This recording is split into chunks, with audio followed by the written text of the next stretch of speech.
أعوذ بالله من الشيطان الرجيم.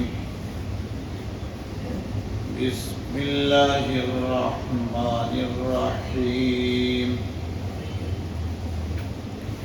ويستفتونك في النساء قل الله يفتيكم فيهن وما يتلى عليكم في الكتاب في يتامى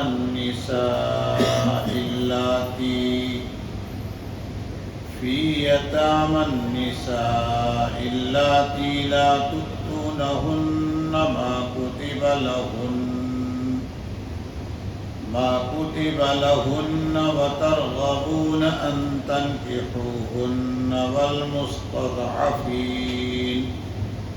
والمستضعفين من الولدان وأن تقوموا لليتامى بالقسط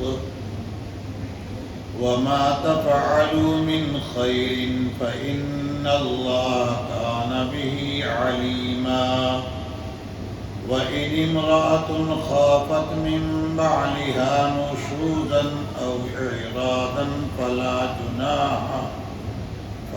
جناح عليهما أن يصلحا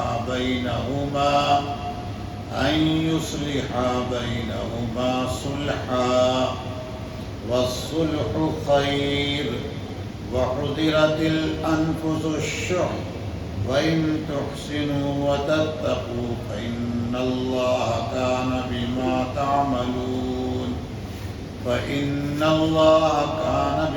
تعملون خبيرا.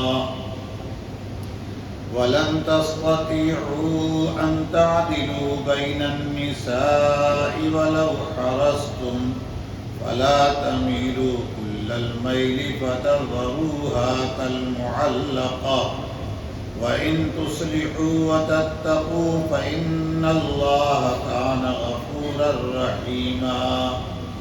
وإن يتفرقا يغن الله كلا من سعته وكان الله واسعا حكيما.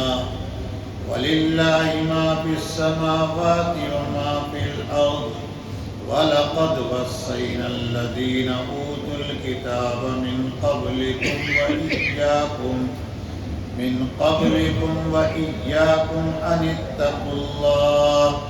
وإن تكفروا فإن لله ما في السماوات وما في الأرض وكان الله غنيا حميدا.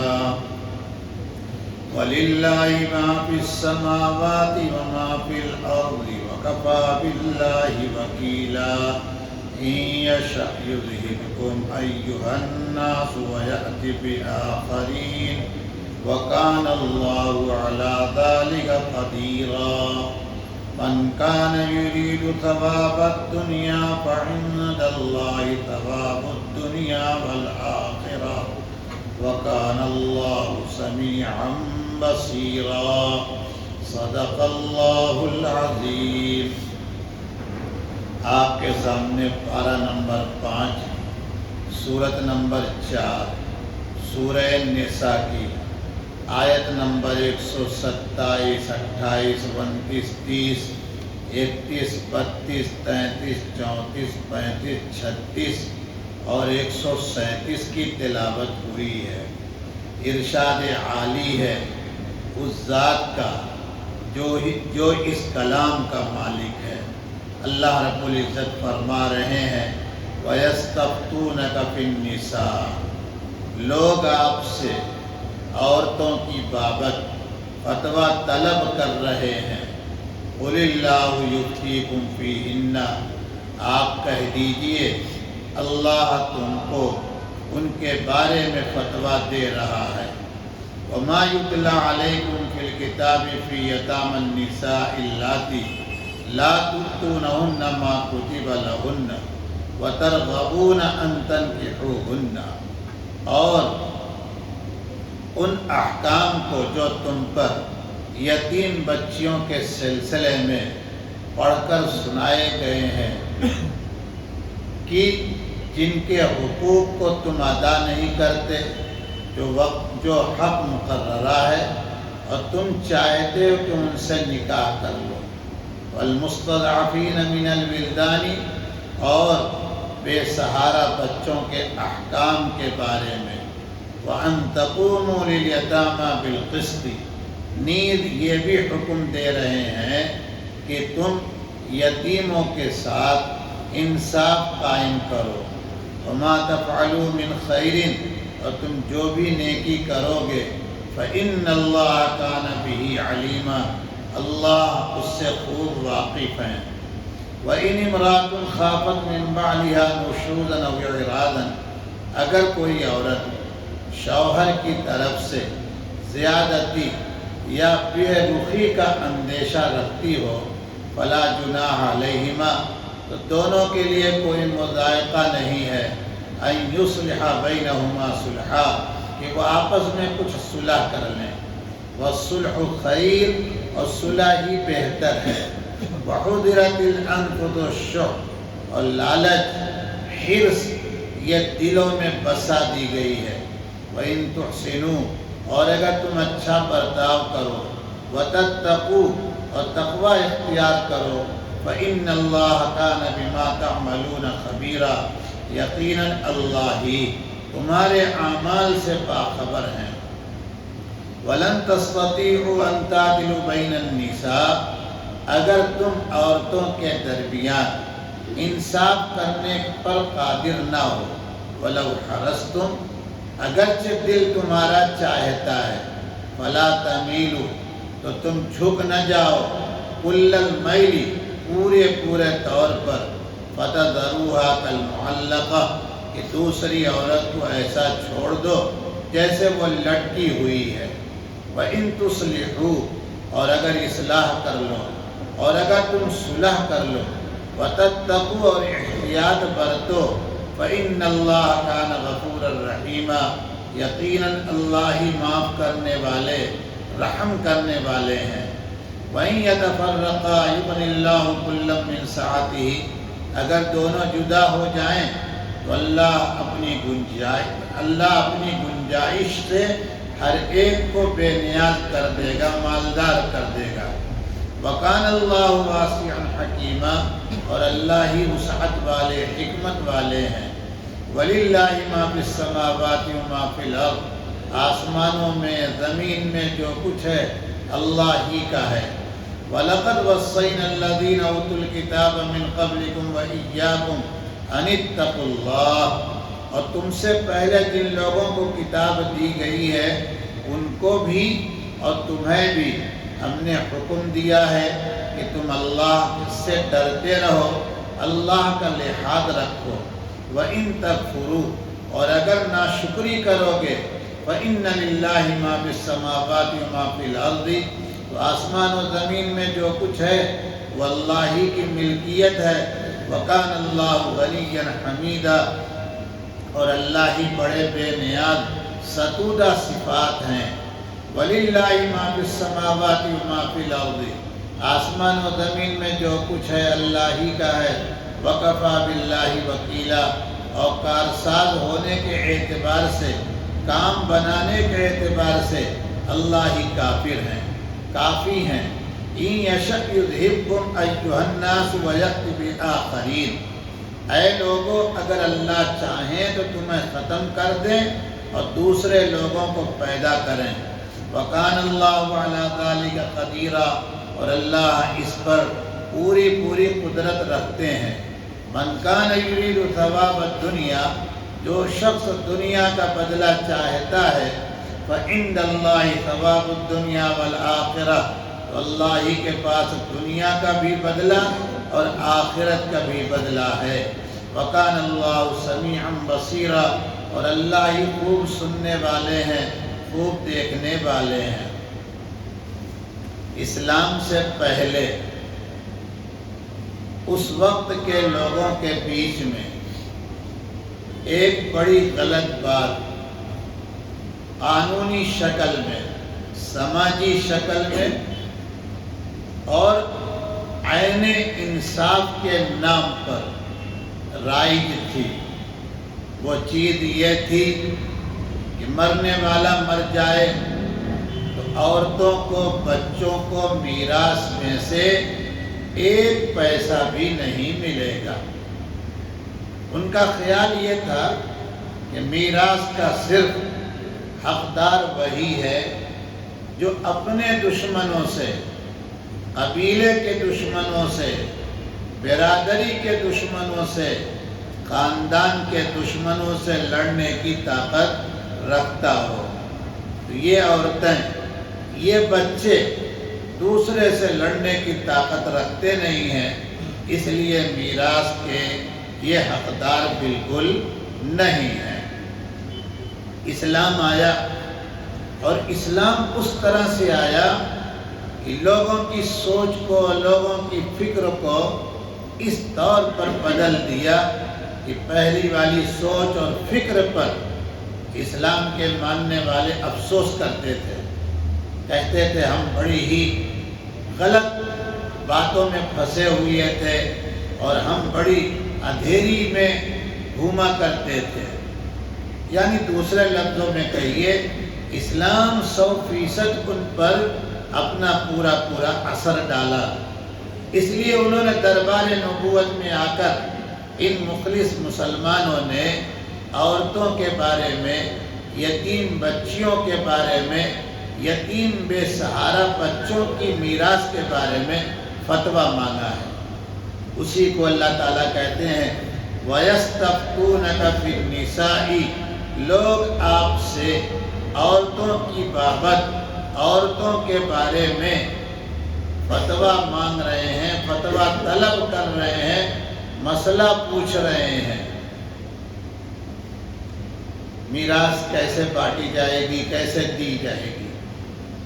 اللہ تعالیٰ نے کیا جواب دیا ہے؟ یہاں بہت مختصر سا جواب ہے۔ قل، آپ کہیے، اللہ یفتیکم فیہن، ان بیوہ عورتوں کی میراث کے بارے میں، ان یتیم بچیوں بچوں کی میراث کے بارے میں، ان بے سہارا بچوں کی میراث کے بارے میں اللہ تم کو فتویٰ دے رہے ہیں۔ وہ فتویٰ ہم آپ پڑھ کے آ چکے ہیں اسی صورت میں آیت نمبر 11 اور 12 کو پڑھ کے آئے ہیں۔ اس میں اللہ تعالیٰ نے تفصیل سے بیان کیا کہ مرنے والا مرا، لڑکا اور لڑکی چھوڑ کے مرا، لڑکے کو ڈبل، لڑکی کو اس کے مقابل میں آدھا، اگر شوہر ہے تو پھر شوہر کو بھی، یعنی مرنے والے کے باپ کو بھی ملے گا، اور اگر مرنے والے کی ماں ہے تو اسے بھی ملے گا، بیوائیں جتنی ہیں ان کو ملے گا، اور اگر ان میراث کو صحیح ڈھنگ سے نہیں کسی نے تقسیم کیا تو اللہ کے حدود کی تجاوز اور اس کو توڑنے کا کام یہ کر رہا ہے، سزا مل کے رہے گی۔ یہ آیت نمبر 10 اور 11 میں تفصیل سے بات آ گئی ہے۔ اسی کو اللہ تعالیٰ کہتے ہیں قُلِ اللَّهُ يُفْتِيكُمْ فِيهِنَّ، آپ کہہ دیجئے اللہ تم کو ان کے بارے میں فتویٰ دے رہے ہیں۔ اب مسئلہ دوسرا ایک ہے کہ یتیم بچیوں کو میراث میں حصہ ملے گا یا نہیں۔ یہاں بھی مختصر سی بات ہے، وَمَا يُتْلَى عَلَيْكُمْ، اور جو تم پر، یعنی تمہیں کتاب میں، یعنی اسی میراث کے مسائل میں، یتیم بچیوں کی بابت ان کے سلسلے میں پڑھ کر سنایا گیا ہے۔ یہ وہ یتیم بچیاں ہیں جن کے حقوق اللہ تعالیٰ کہتے ہیں اے مردوں تمہارے ذمے ہیں، چچا کے ذمے، بھائی کے ذمے، اور بھی اعزاء اقربا ان کے ذمے، لیکن ہو کیا رہا ہے کہ تم ان کے مقررہ حق کو دینا چاہتے نہیں۔ کیوں؟ یہ لڑ نہیں پائیں گے، یہ مقابلہ کر نہیں پائیں گی، جنہیں دینے سے کیا فائدہ۔ وَتَرْغَبُونَ أَن تَنْكِحُوهُنَّ، اور ایک طرف دوسری بات تمہاری یہ کمزوری ہے کہ ان عورتوں سے تم نکاح بھی کرنا چاہتے ہو۔ یہاں پر اللہ تعالیٰ کا کلام ہے ترغبون، یہ رغبت سے ہے۔ رغبت کا دو متضاد اپوزٹ معنی آتا ہے۔ عربی کلام، اللہ کے کلام میں بہت سے ایسا لفظ ہے جس کے دو معنی ایک ساتھ ہوتے ہیں۔ اپوزٹ بالکل. لیکن گرامر کے اعتبار سے وہاں کبھی فی، کبھی عین، کبھی لام اس طرح کا جملہ آتا ہے تو معنی بدل جاتا ہے. تو یہاں ترغبون صرف ہے، نہ فی ہے نہ عن ہے. اب ترجمہ ہو تو کیا ہو. ہمارے ہندوستانی عالمی پیمانے کے مفسر محقق حضرت شاہ ولی اللہ صاحب رحمۃ اللہ علیہ اور ان کے دونوں صاحبزادے شاہ رفیع الدین صاحب، شاہ عبد القادر صاحب نے ترجمہ یہی کیا ہے کہ تم تو ان سے نکاح کرنا چاہتے ہو. حضرت حکیم الامت مولانا تھانوی نور اللہ مرقدہ اور مولانا عبد المجید صاحب دریابادی رحمۃ اللہ علیہ نے ترجمہ کیا ہے کہ تم ان سے نکاح کرنا نہیں چاہتے ہو. دونوں کا الگ الگ مطلب ہوگا. تم خود ان یتیم بچیوں سے نکاح کیوں کر رہے ہو؟ تاکہ یہ دوسرے کے یہاں نہ جائیں، اور جب یہ نہیں جائیں گی تو ان کی پراپرٹی پر قبضہ ہمارا پورا کا پورا باقی رہے. اور جو یہ ترجمہ ہوا ہے کہ تم ان سے نکاح کرنا نہیں چاہتے، یعنی ان کی شکل صورت دیکھ کر تم تو خود نکاح کرنا چاہتے، بس صورت ہے وہ بیچاری غریب ہیں، لیکن ان کو تم دوسرے کے نکاح میں بھی نہیں دینا چاہتے، تاکہ یہ جو ان کے 1 ایکڑ 2 ایکڑ 2 بیگھے 5 بیگھے پراپرٹی مکان ہے وہ دوسرا لے لے گا. تو نہ تو تم ان کو اپنی بیوی بنا کے رکھنا چاہتے ہو اور نہ دوسرے کی بیوی بننا دینا چاہتے ہو. اللہ کے کلام میں اتنی جامعیت ہوتی ہے کہ سارے مسائل کا اس میں جامع اور قدم موجود ہونا پایا گیا. اس کے بعد فرمایا والمستضعفین من الولدان، بے سہارا بچوں کی بھی میراث ہم بتا چکے ہیں وہیں پر کہ مرنے والا مرا، اس کے بچے ہیں چھوٹے چھوٹے تو ان کی بھی میراث دی جائے گی. اس کے بعد فرمایا وَأَن تَقُومُوا لِلْيَتَامَى بِالْقِسْطِ، یتیموں کے ساتھ انصاف سے رہو، انصاف قائم کرو. وہاں اللہ تعالیٰ نے کہا انما یأکل، وہ کیا فرمایا شروع میں کہ جو لوگ یتیموں کا مال کھاتے ہیں وہ اپنے پیٹ میں آگ بھر رہے ہیں. اس کے بعد اللہ تعالیٰ کہتے ہیں آیت کے اخیر میں اے مومنو، اے مسلمانوں، جو بھی نیکی بھلائی کی نیت سے کام کرو گے نا اللہ تعالیٰ ہی اس کا علم رکھتے ہیں. اس لیے سنبھل کے رہو، ڈر کے رہو اور پورے احتیاط کے ساتھ زندگی گزارنے کی کوشش کیا کرو. یہ ایک مسئلہ بیوہ عورتوں، یتیم بچیوں، بے سہارا بچوں سے متعلق تھا. اللہ تعالیٰ نے بہت مجمل یہاں بیان کیا، شارٹ کٹ. اصل وہ آیت نمبر 11-12 میں ہے. اب ایک مسئلہ میاں بیوی کے درمیان اس کا ذکر اللہ یہاں بیان کرا، لیکن وہ بھی بہت ہی مختصر یہاں پر ہے. وَإِنِ امْرَأَةٌ خَافَتْ مِنْ بَعْلِهَا، بعلن کہتے ہیں شوہر کو.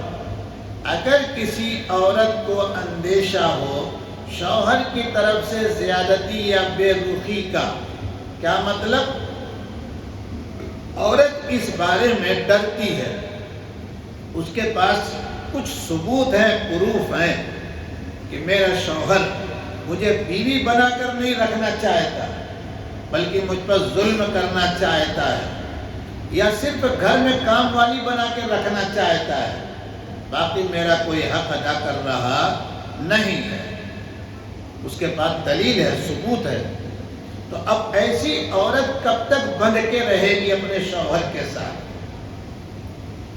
آگے کی بات سننے سے پہلے یہ یاد رکھیے گا، کسی مرد کا طلاق دینا، کسی عورت کا خلا کا مطالبہ کرنا اللہ کے نزدیک دونوں ناپسندیدہ ہے. اللہ تعالیٰ اس رشتے کے بعد یہ چاہتے ہیں، توجہ سے سنیے گا، کہ ہمیشہ کے لیے یہ بندھن مضبوط رہے، کمزور نہیں، مضبوط رہے. ٹوٹنے کی تو کوئی بات ہی نہیں ہے. کیوں؟ یہ رشتہ جو اللہ تعالیٰ اپنے بندوں اور بندیوں کے بیچ میں کرواتے ہیں نبی کے سنت اور اسوہ کے مطابق، اس سے سیدنا آدم کی نسل ایمان والی کو بڑھانا ہے، چلانا ہے. تو اگر یہ رشتہ کمزور بھی رہا، ٹوٹا نہیں کمزور، تو ظاہر بات ہے جو نسل پیدا ہوگی وہ بھی جھگڑے لڑائی لے کے آئے گی، اور مضبوط بیچ میں الفت محبت۔ 90 سال کی بڑھیا جب تک اپنے شوہر کے سامنے جا کے بیٹھے نا، چائے پیتے ہوئے دیکھ کر دل میں اس کو خوشی نہ ہو، شوہر بھی چائے پیتے ہوئے صرف ایک نظر ڈال لیا کرے، دونوں کو جو محبت مل رہی ہے، ظاہر اللہ تعالیٰ کو یہی پسند ہے۔ لیکن اب مجبوری میں بھی اللہ تعالیٰ اپنے بندوں اور بندیوں کو باندھ کر نہیں رکھنا چاہتے۔ اللہ تعالیٰ کہتے ہیں کہ اگر اس بارے میں پروف موجود ہے کہ شوہر بیوی کے حقوق ادا نہیں کر رہا ہے، تو اگر عورت خلا چاہتی ہے تو ناپسندیدہ چیز ہے، پہلے کوشش یہ کرے کہ دونوں صلح کر لیں۔ صلح میں ہمیشہ یاد رکھیے گا، کچھ آپ بھی جھکیں گے، کچھ وہ بھی جھکے گا، ایک طرفہ صلح نہیں ہوتی، ایک طرفہ صلح نہیں ہوتی، وہ تو ظلم پر مجبور کیا جاتا ہے، جھکایا جاتا ہے، دبایا جاتا ہے۔ نہیں سمجھ رہے ہیں کہ نہیں؟ ہزاروں صفحات لکھے جائیں گے، فائل کی فائل، صلح ہو رہی ہے، ایگریمنٹ ہو رہا ہے، وہ تو گولی کے بندوق کے نوک پر جھکایا جاتا ہے۔ صلح یہ ہے کہ چلیے ٹھیک ہے، سال کے 10 جوڑے کپڑے آپ دیتے تھے تو اب 5 میں لوں گی، لیکن محبت آپ کو پوری دینی ہے۔ آپ رات کو ڈیوٹی سے آئیں گے تو گھر میں ہی رہیں گے، آپ کہیں پارٹی میں جائیں گے نہیں، میرے حقوق ادا کریں گے۔ یہ ہوتا ہے دونوں طرف سے۔ آگے اللہ تعالیٰ کہتے ہیں صلح بہتر ہے۔ کاہے صلح بہتر ہے؟ رشتہ توڑ کے تماشا کرو، دوسرے لوگ ہنسیں، مذاق اڑائیں، بے پڑھے لکھے انہیں کچھ پتہ نہیں، وہ اس پر اعتراض کریں، تو تمہارے رشتہ ٹوٹنے سے اللہ کے یہ قانون پر لوگ مذاق کی بات کر رہے ہیں کہ نہیں کر رہے ہیں۔ دوسری بات یہ کہ پتہ نہیں پھر تم دونوں کہاں جاؤ، کیسے جاؤ، رشتہ کرنا اتنا آسان ہوتا نہیں ہے۔ اس کے بعد اللہ تعالیٰ کہتے ہیں دلوں میں لالچ بسائی گئی ہے، یعنی شوہر بیوی سے زیادہ حاصل کرنا چاہے گا، بیوی اپنے شوہر سے زیادہ حاصل کرنا چاہے گی۔ 5 جوڑے میں کام چلتا ہے، وہ 6-7 جوڑے مانگ رہی ہے۔ یہ ہر انسان کے اندر دل میں نفس میں لالچ رکھی گئی ہے، وہ مجبور دونوں ہیں، دونوں کو لین دین کرتے وقت تھوڑا سنبھل جانا چاہیے، صبر سے کام لینا چاہیے، یہ کہہ دینا چاہیے کہ بالکل صحیح ہے، کہا تھا کہ عید میں 5 بن جائیں گے، لیکن اس مرتبہ تھوڑا سے اسے ایسا کرو کہ 3 لے لو، بقرعید میں 2 جو دیتے تھے وہ 5 کر دیں گے، تو کچھ تو بات بنے گی کہ نہیں بنے گی؟ 2 مہینے تو اور گاڑی کھسکے گی نہیں کھسکے گی؟ تو کھسکانا ہو تو کھسک جائے، نہ کھسکانا ہو تو بات ہی ختم ہے۔ آدمی سمجھنا چاہے تو نقصان کی حالت میں بھی فائدہ اس کو مل جاتا ہے، اور جب سمجھنا ہی نہ چاہے تو فائدے والی ساری شکلیں اس کو ہمیشہ نقصان نظر آئیں گی۔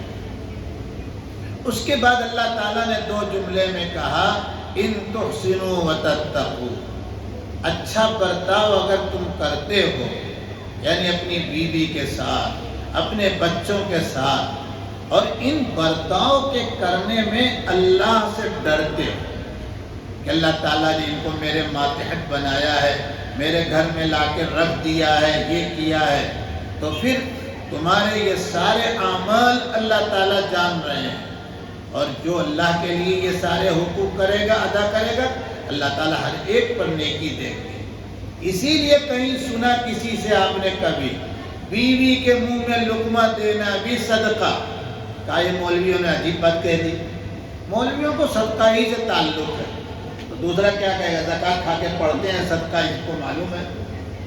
ارے یہ مطلب نہیں ہے، صدقہ کہتے ہیں اچھے عمل کو، 2 روپیہ تم اللہ کے لیے دو گے اس پر تم کو ثواب ملے گا۔ بیوی کو اللہ کی ایک خاص بندی سمجھ کر حق جو تمہارے اوپر ہے اللہ تعالیٰ کا شکرانہ ادا کر کے وہ کام کر رہے ہو، تو اللہ کے لیے کام ہو رہا ہے کہ نہیں ہو رہا ہے؟ بیوی کے لیے تو ہو نہیں رہا ہے، تو جب اللہ کے لیے ہو رہا ہے تو اللہ تعالیٰ نیکی نہیں دیں گے؟ ہمارے ڈاکٹر عبدالحی صاحب جونپور کے تھے، گئے پڑوسی ملک میں، اور اس وقت عالمی پیمانے کے 2-3 عالموں میں ایک نام آتا ہے مفتی تقی صاحب کا۔ تو دونوں بھائی، جو بڑے بھائی 1.5 سال پہلے انتقال کیے، دونوں بھائی کے شیخ ہیں، خلافت یہاں سے ملی ہے، مفتی صاحب کو بھی اور بڑے بھائی رفیع صاحب کو بھی۔ تو ڈاکٹر صاحب کا معمول اکثر ایسا تھا کہ جب گھر میں باہر سے آتے تو نواسے پوتے سب گھیر لیتے، نانا دادا کر کے۔ تو ڈاکٹر صاحب خود کہتے ہیں دل چاہتا اٹھا لوں جلدی جلدی گود میں اور بوسہ دوں اور ان کو چوم لوں، خیریت پوچھوں، لیکن 2-4 منٹ ٹھہر جاتا کہ نہیں، یہ کیوں میں گودی میں ان کو اٹھا رہا ہوں، کیوں بوسہ لے رہا ہوں؟ فرماتے ہیں آگے، کتاب میں بھی اپنی یہ بات لکھوائی، اور مفتی صاحب نے بھی اپنی مجلس میں کئی مرتبہ بیان کیا کہ پھر حدیث یہ یاد آتی، حضور فرماتے ہیں کہ جو ہمارے چھوٹوں پر شفقت نہ کرے وہ ہم میں سے نہیں ہے۔ تو یہ چھوٹے تو ہماری شفقت کے محتاج ہیں، اس لیے اللہ کے واسطے ہم شفقت محبت کر رہے ہیں۔ فرمایا اب اٹھانے پر اللہ مجھے ثواب دے گا۔ دیکھا آپ نے کہ نہیں دیکھا؟ دین یہی ہے، ہم لوگ یہی اصل دین کو چھوڑے ہوئی ہے۔ سمجھ میں بات آئی؟ چلیے آگے، وقت پورا ہو رہا ہے۔ اس کے بعد اللہ تعالیٰ آیت نمبر 129 میں کہتے ہیں، توجہ سے سنیے گا، اگر تمہارے نکاح میں کئی عورتیں ہیں تو تمہارے ذمے یہ ضروری ہے کہ تم ان کے بیچ میں انصاف کرو۔ اب یہ انصاف کس چیز میں ہوگا؟ توجہ سے سنیے گا۔ بڑی والی بیوی کو سال میں 10 جوڑے کپڑے دیتے ہیں تو دوسری جو ابھی 6 مہینہ پہلے لائے اس کو بھی کتنا دیں گے؟ 10۔ بڑی والے کو 5 کروڑ کا بنگلہ دیا تو دوسرے کو 4.25 کا نہیں دیں گے بلکہ اتنا ہی دیں گے۔ بڑی والی کے لیے افطار میں 2 تربوز آپ بھیجتے ہیں، وہ بھی 3-3 کلو کا، تو دوسرے کے لیے بھی اتنے ہی بھیجیں گے۔ لیکن بڑی والی سے دلی تعلق محبت بہت ہے، سلیقہ بہت اس کو ہے۔ چہرے کی میری حالت دیکھی تو فوراً تڑپ جاتی ہے کہ تھک گئے ہیں تو وہ جوس بنا کے بھیج دیتی ہے، اور چھوٹی والی دیکھتی ہے تو 2 بات سناتی ہے کہ 10 دن سے باہر گھوم گھوم کے تقریر کرنے میرا حق نہیں ادا کیا۔ تو دلی انصاف کیسے ہوگا؟ فرمایا یہ انصاف نہیں مراد ہے، دل کا جھکاؤ کسی کی طرف کم زیادہ ہوگا، لیکن جو ظاہری حق ہیں اس کی ادائیگی میں کبھی بال برابر فرق ہوگا۔ ہمارے مولانا تھانوی کے نام سے بہت سے لوگوں کے پیٹ میں درد ہوتی ہے اور پتہ نہیں کیا کیا کہہ دیتے ہیں۔ بہرحال اپنی آخرت جس کو بگاڑنی ہو جو چاہے کہے۔ ایک بات ان کی سنا دوں، 2 بیویاں ان کے نکاح میں تھیں، اور صرف دوسرا نکاح کیا تھا اس نیت سے کہ پہلی والی سے کوئی اولاد نہیں ہوئی تو دوسری سے شاید اللہ تعالیٰ، اور وہ بھی پہلی بیوی کے پسند کرنے پر، مشورہ دینے پر۔ لیکن ظاہر سی بات ہے، ہو گیا معاملہ نکاح کا، کچھ دن گزرا کہ بڑی اہلیہ جو تھی ناراض ہو گئی، ایسی ناراض ہوئی کہ بولنا بند کر دیا۔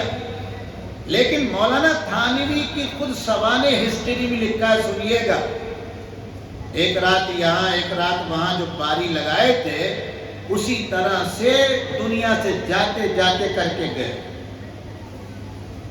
جس رات میں وہ بڑی بیوی جو بولتی نہیں تھی ان کی باری ہوتی، مصلی اپنے گھر سے کندھے پر رکھتے اور دروازے پر جا کے آواز دیتے، نہ کھلتا، وہی دروازے پر مصلی بچھا کے نماز شروع کر دیتے۔ 3 مکان بنایا تھا، کہے ایک میں بڑی بیوی، ایک میں چھوٹی، ایک میں اپنا الگ رہتے تھے۔ ہمارے دوست احباب آئے، وہیں لکھنے پڑھنے کا کام کرتے تھے۔ وہاں گرام سے لے کے 100 کیلو کوئی چیز وزن کرنی ہو، سب کا ترازو رکھا تھا۔ کوئی 1 گرام چیز لے کے آیا حضرت ہدیہ، تو فوراً وہی ترازو پر تول کے دونوں کی آدھی آدھی بھیج دیا۔ پھلوں کے سیزن میں جیسے آم کا سیزن آیا، خود ان کا اپنا باغ، جہاں وہ دفن ہے یہ ان کے باپ کی زمین ہے، یہ سن لیجئے گا۔ مولانا تھانوی ڈی ایم کے لڑکے تھے اور بھائی ایس ڈی ایم تھے، سمجھ رہے ہیں، انگریزی پورا خاندان، لیکن اللہ نے اشرف کو اپنے لیے پسند کیا۔ ہسٹری ذرا میں سنا دیتا ہوں، بہت سے لوگوں کو تکلیف ہو جاتی ہے، سمجھ رہے ہیں۔ آج وہ دفن ہے کہاں؟ تھانہ بھون کے قبرستان میں نہیں، اپنے باپ کے قبرستان میں، جو ان کی پراپرٹی باپ سے ملی ہے۔ بہرحال تو عام اسی طرح سے ایک مرتبہ قصہ مولانا عبدالمعیشت دریابادی کافی زمانے تک رہے، لکھا ہے کہ ایک آدمی نے آدھا تربوز لے کے آیا، کتنا؟ تو اس کو ترازو کا لے آؤ، چھری لاؤ، کاٹ کے بانٹ دیا، تو ایک طرف تھوڑا سا زیادہ ہوا، ادھر سے کاٹ کے ادھر رکھا، اور کئی لوگ تھے کہا کھڑے ہو کے دیکھو بھائی بال برابر تو کم نہیں ہو رہا ہے؟ لوگوں نے کہا نہیں، بالکل نہیں، کہا ایک یہاں دے آؤ، ایک یہاں دے آؤ۔ یہ ہے ان تعدلوا بین النساء ولو حرصتم، ایسا نہ ہو کہ دلی جھکاؤ ایک طرف ہو اور دوسری کا کوئی معاملہ نہیں، کوئی خبر نہیں، مر رہی ہے کہ کیا ہو رہا ہے۔ اسی لیے کہا اسی صورت میں کہ اگر تم سے انصاف نہیں ہو سکتا تو فواحدہ، ایک ہی پر اکتفا کرو، جیسے ہم آپ ہیں، ایک میں بھی جوجھے رہتے ہیں، آج یہ نہیں تو کل وہ نہیں، اس لیے دوسرے کا خواب دیکھنے کی ضرورت نہیں ہے۔ اللہ تعالی ہم کو اور آپ کو عمل کی توفیق عطا فرمائے۔ سبحان ربک رب العزت عما یصفون وسلام علی المرسلین والحمد للہ رب